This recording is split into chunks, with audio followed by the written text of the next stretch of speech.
மனிதானே மகத்தானவன், மனிதானே மகத்தானவன், மனிதானே மகத்தானவன். நண்பர்கள் அனைவருக்கும் வணக்கம். பதிவுக்கு போறதுக்கு முன்னாடி இது வரைக்கும் நம்ம சேனல் சப்ஸ்கிரைப் பண்ணலன்னா சப்ஸ்கிரைப் பண்ணி சப்போர்ட் பண்ணுங்க.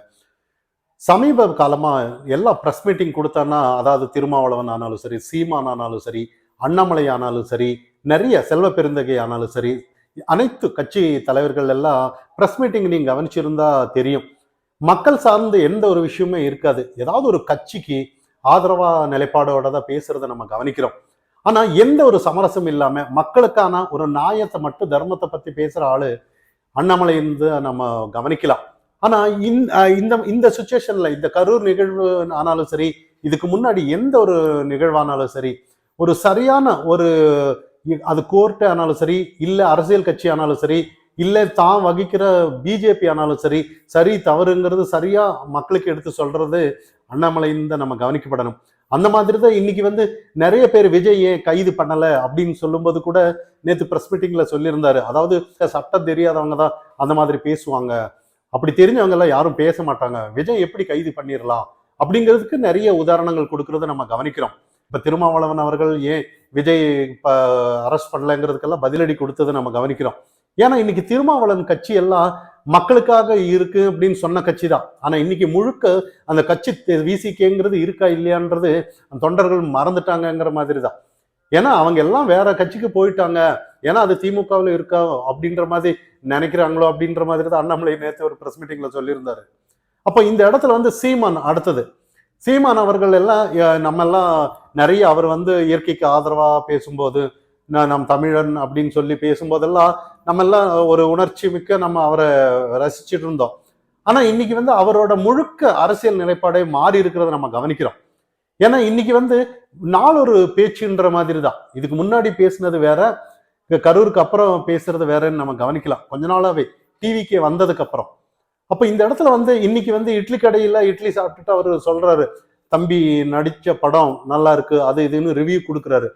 ஆனா போன வாரம் அதே இப்ப எல்லாம் படம் இப்ப இருக்கிற கரூர் சூழ்நிலையில மன வருத்தமே இல்லாம எல்லாம் படம் அது இதுன்னு சொல்லி போறாங்க, எப்படி அது போயிடலாம் அப்படின்னு கேட்கிறாரு. ஆனா இன்னைக்கு அவரு மட்டும் எப்படி இட்லி சாப்பிட்டு ரிவ்யூ கொடுக்குறாருன்னு தெரியறது இல்லை. அப்ப நாளொரு மேனி அப்படின்ற மாதிரி, பொழுதொரு வண்டுன்ற மாதிரி இவரோட செயல்பாடுகள் எல்லாமே. அப்போ இந்த இடத்துல முழுக்க முழுக்க டிவிக்கே தான் குற்றவாளியா இங்க பார்த்துட்டு இருக்காங்க.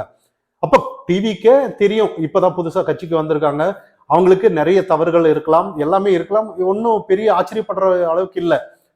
ஆனா அதுல நிறைய தவறுகள் இருந்தாலும் கூட டிவிக்கே மட்டும்தான் இந்த கரூர் விஷயத்துக்கு தவறா? இந்த அரசு எந்த பொறுப்பும் இல்லையா? இந்த அரசாங்கத்துக்கு எந்த ஒரு தார்மீக பொறுப்பும் கிடையாதா? டிவிக்கு அப்படி செஞ்சாலும் அதை அப்படி எப்படி அவங்க விட்டுருவாங்கங்கிறது அந்த குரலாவது சீமான் அவர்கள் எழுப்பியிருக்க வேண்டாமான்னு தான். ஆனா இவரோட நிலைப்பாடு நிறைய மக்கள் தொண்டர்கள் சந்தேகமா இருக்காங்க. சீமான் என்ன எதுக்கு அரசியலுக்கு வந்தாரு? இப்போ ஆளுங்கட்சிக்கு எதிராக ஏதாவது ஒரு போராடி ஏதாவது மக்களுக்கு ஏதாவது கொண்டுட்டு வந்தா அதுல ஏதாவது ஒண்ணு இருக்கும். அதாவது இவரோட கட்சி வளரும், மக்கள் கிட்ட நிறைய விஷயம் போய் சேரும். விஜய் அவர்கள் இன்னும் ஒரு எத்தனை சீட்டு வரும் என்ன ஏதுன்னு எதுவுமே ஒரு அங்கீகரிக்கப்படலை. அப்ப இந்த இடத்துல விஜயை எதிர்க்கிறதுனால என்ன ஒரு லாபம் இவருக்குன்னா, விஜய் ரசிகர்கள் எல்லாம் டிவிக்கு போக மாட்டாங்க, நாம் தமிழர்லயே இருப்பாங்கங்கிறது இவங்களுக்கு ஒரு பயம். விசிகாவுக்கு எந்த பயம் இருக்கோ அதேதான் டிவிக்கு ஒரு பயம் இருக்கா? இதை தாண்டி வேற என்ன கருத்து இருக்குங்கிறது இன்னைக்கு தொண்டர்கள் கவனிச்சுட்டு இருக்காங்க. ஏன் திடீர்னு திராவிடத்துக்கு இவர் ஆதரவா போறாரு, டிவிக்கே எதிர்க்கிறாரு அப்படின்னு எல்லாமே கவனிச்சுட்டு இருக்கிறத சீமானுக்கு தெரியுமா இல்லையான்னு தெரியல.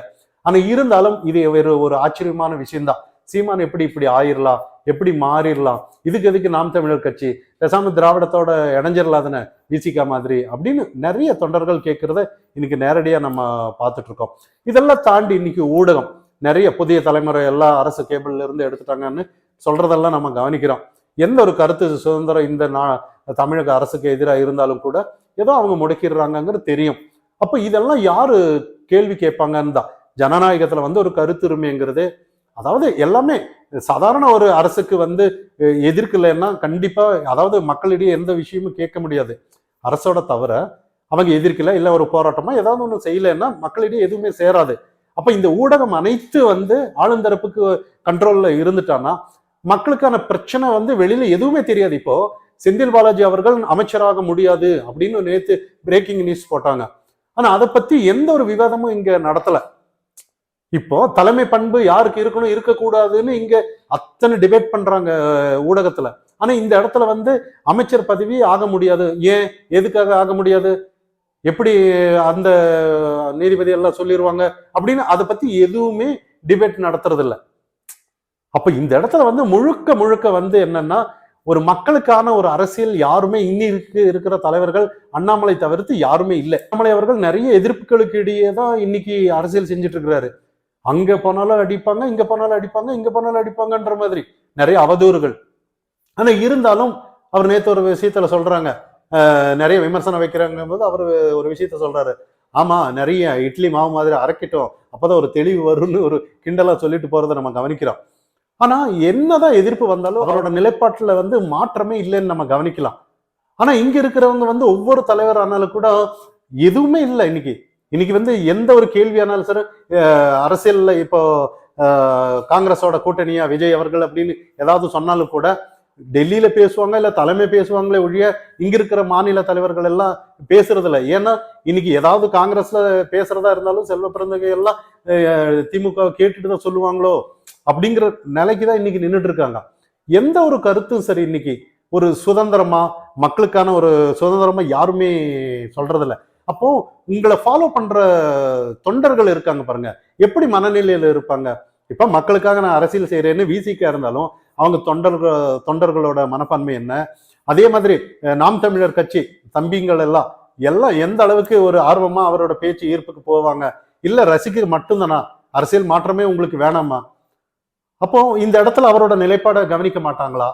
அதே காங்கிரஸ் ஆனாலும் சரி, இன்னைக்கு ஒவ்வொரு தலைவர் ஆனாலும் சரி, இன்னைக்கு வந்து மக்களுக்கான அரசியல் அவங்க செய்யல. ஏதோ ஒரு சமரசம், யாரோ ஒருத்தருக்கு வந்து சொம்பு தூக்குறதுலயே இருக்காங்களே ஒழிய மக்களுக்கான நியாய தர்மத்தை யாருமே இங்க சொல்றது இல்லை. அப்ப இதை மீறி ஏதாவது ஒண்ணு சொன்னான்னா, யாராவது சொன்னானா அவங்கள சங்கியுமாங்க, இல்லைன்னா பி டீமு சி டீமு இந்த மாதிரி தான் ரகுபதி அவர்கள் சொல்லியிருந்தாரு. அப்போ இந்த மாதிரி தான் எல்லாமே. அப்ப ஏதோ அவங்க தப்ப மறைக்கிறதுக்கு வந்து தட்டி கேட்டா நீ பி டீம் இல்ல சி டீம், இதுதான் இங்க நடந்துட்டு இருக்கிறத நம்ம கவனிக்கலாம். அப்போ இந்த இடத்துல வந்து ஒட்டு மொத்தமா தமிழக அரசியல் வந்து ஏதோ ஒரு விஷயத்த வந்து இப்போ அதிமுக ஒரு பக்கம் பேசிட்டு இருக்காங்க, டெய்லி பேசிட்டு இருக்காங்க, அவங்களோட பிரச்சாரத்தை திமுகவுக்கு எதிரான பிரச்சாரம் போயிட்டு இருக்கு. ஆனா இருந்தாலும் மற்றவங்க அனைவரோட விஷயமும் ஒரே நிலைப்பாடா எப்படி இருக்குன்னு தான். இப்ப டிவிக்கே தான் தவறுன்னா அது ஒரு எப்படியோ கட்டமைச்சு டிவிக்கே தவறுன்னு நீங்க நிக்க வச்சுட்டீங்க. ஆனா இது வந்து இப்ப ஊடகம் இருந்தாலும் சரி, இன்னைக்கு இருக்கிற தலைவர்கள் ஆனாலும் சரி, தொண்டர்கள் சரியா யோசிப்பாங்களா வேணாமான்னு தான். அவங்க யோசிச்சுட்டானா நீங்க எல்லாம் நாளைக்கு கட்சி இருக்காது உங்களுக்கு. நாம் தமிழர் ஆனாலும் சரி, விசிகே ஆனாலும் சரி, காங்கிரஸ் ஆனாலும் சரி, உங்களுக்கான இந்த ஒரு கட்சி தலைவர்னு சொல்லி நாளைக்கு நீங்க பேச வரவே முடியாது. 2026க்கு அப்புறம் உங்களுக்கு கட்சி எல்லாம் யாருமே ஓட்டு போட மாட்டாங்க, யாரும் மக்களுக்கா ரசிக்கவே மாட்டாங்கன்னு தான். அப்போ ஒரு தலைவரா உங்களை வந்து மக்கள் தொண்டர்கள் நம்பும் போது அட்லீஸ்ட் உங்க தொண்டர்களுக்காவது நிஜமா இருங்களேன்ற ஒரு கேள்வி. அப்படி இல்லைன்னா திமுகவுக்கு நீங்க சப்போர்ட் பண்றதா இருந்தானா, முட்டு கொடுக்கறதா இருந்தானா பேசாம திமுக ஐக்கியமா இருக்கலாமே, எதுக்கு நீங்க கட்சி நடத்துறீங்கன்னு தான் கேள்வி மக்கள்.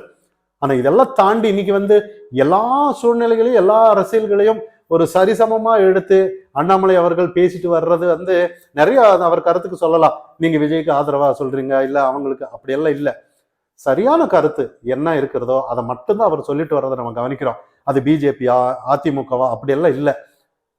இதுதான் உண்மையான அரசியல், மக்களுக்கான அரசியல். நம்ம தொண்டர்கள் மற்ற தலைவர்கள் இருக்காங்க பாருங்க, சீமானோட தொண்டர்கள் தம்பிகள், அதே டிவிகே ரசிகர்கள், விசிகாவோட தொண்டர்கள் எல்லாம் அரசியல் வந்து அண்ணாமலை பார்த்து கத்துக்குங்கன்னு தான் நம்ம சொல்லணும். அதாவது அரசியல் எப்படின்னு நீங்க வந்து பிஜேபிக்கு வர சொல்லல, ஆனா அட்லீஸ்ட் ஒரு நேர்மையா தர்மமா ஒரு மக்களோட செல்வாக்கு பெறணும்னா ஒரு தர்மத்தை கடைப்பிடிக்க, அரசியல் தர்மத்தை.